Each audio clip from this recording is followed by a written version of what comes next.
జలుబు చేసినప్పుడు మనము రెగ్యులర్గా చేసే వాటిల్లో ఇంటి చిట్కాలు పాటిస్తూనే సరి అయిన వ్యాయామ శైలిని కనుక మనం ఉంచుకుంటే సరిపోతుంది.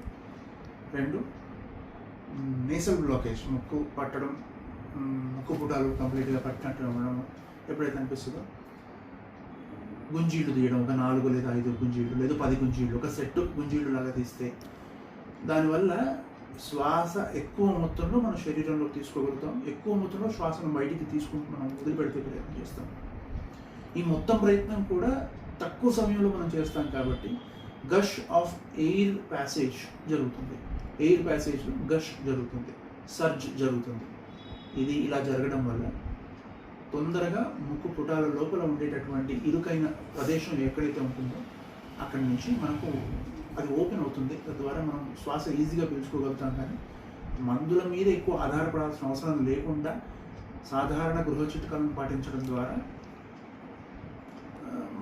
మనకుగా మనమే మందులు లేని శరీర తత్వంగా మనం మార్చుకోవడానికి అవకాశం ఉండేటట్టుగా మనం చేసేవాళ్ళం. ధన్యవాదాలు సార్. ధన్యవాదాలు.